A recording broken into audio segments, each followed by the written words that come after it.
G'day everyone, welcome to another episode of Wineback Wednesday, and today I'm going to the Adelaide Hills, just east of the town of Adelaide, and we're tasting the 2017 Shaw and Smith Riesling. Shaw and Smith makes wines from the Adelaide Hills. They do Chardonnay, they do Sauvignon Blanc, they do Riesling obviously, Shiraz now, and Pinot Noir, and they do have a few other projects on the side. Which obviously trialling other varieties in other regions as well. But let's focus on Shaw and Smith today. Started in the late 80s by cousins Martin Shaw and Michael Hill Smith in the late 80s, and absolutely looking forward to trying this. This 17 was made predominantly from their Balhana vineyard, and I believe the balance of it was from a small vineyard in Mount Torrens. But if you cast your mind back a number of years prior, I believe they had a small amount of Riesling planted on their Balhana vineyard, where their winery and cellar is. And the site, I think they felt wasn't the best for Riesling, and so they actually had a hiatus of making the wine between 2010 and 2013. And then I think the Lenswood site came online in 2014, and back into the portfolio the Riesling has come. Excuse me. 2017 vintage was actually pretty cool. Obviously Adelaide Hills is classified as cool climate, but we had a significant amount of rain through a lot of the season. November, when it was flowering, was actually not too bad, so they dodged a bullet there. But also through the later months of March and April, the hills actually became quite cool and dry, so it really pushed the season back. But hey, look, I worked in the Adelaide Hills a number of years ago, and often we'd be picking fruit into April and occasionally into May. So being a cooler climate up there, often it does push back. So you can have a nice Christmas break, and when you come back through the new year, you know that you're not picking sort of the week later. So Adelaide Hills is good for that in one respect.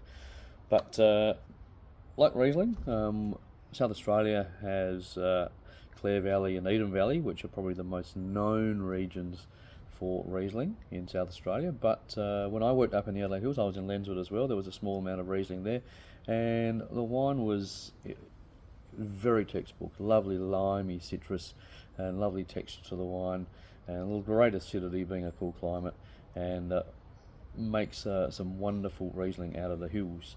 It does need to be site specific, because the hills does have, despite it being classified as cool climate, there are quite a subtle variations across the board from the hills, from the south, the north, the east and the west. So out of Lenswood predominantly, it's hand-picked. 50% of it is whole bunch pressed, which gives you a nice light low level of solids, and then the rest is crushed and pressed. So you're getting a different sort of style. There's obviously a bit of skin contact with the crushed and pressed stuff.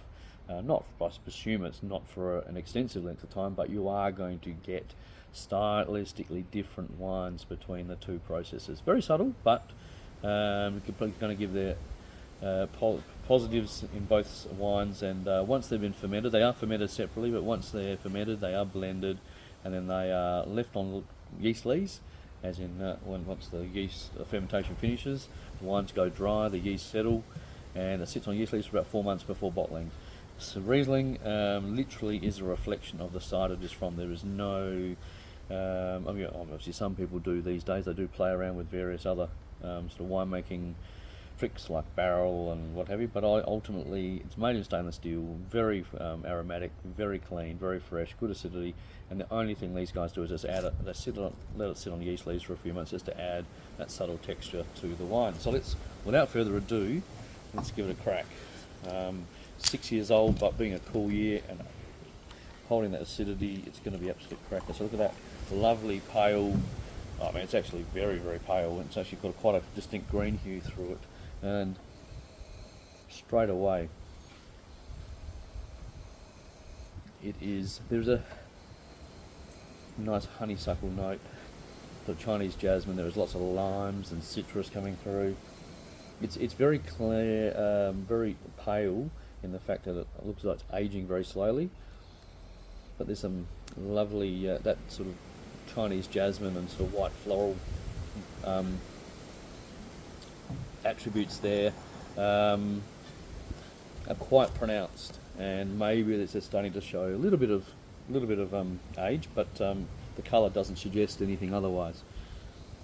But still, plenty of citrus notes, and very intense. And there's maybe that also this being Riesling, being very fine and aromatic, that subtle yeast contact will be maybe a little bit more noticeable, which is not necessarily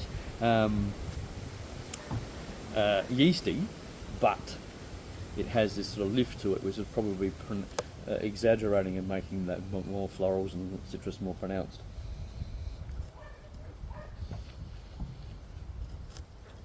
And again, lovely acidity, very balanced though. Lovely citrus notes, sort of a ripe lime sort of characters, even a little bit of grapefruit, very good line and length, very balanced, and tiny bit of texture comes through on the back end, but it is predominantly fresh and lively and long and racy, but there is a nice, that sort of texture coming through. So I think the idea of leaving it on that bit of yeast lees has really just come through, subtle on the nose, and it just gives a nice little bit of length, or adds to the length and a bit of texture on the palate. So well done. These guys make some amazing wines. They're always of a very good quality, ranging from Sauvignon Blanc, Riesling, Chardonnay in the whites, and then Shiraz and Pinot Noir in the reds. That's it. 2017 Shaw & Smith Adelaide Hills Riesling. Thanks for listening.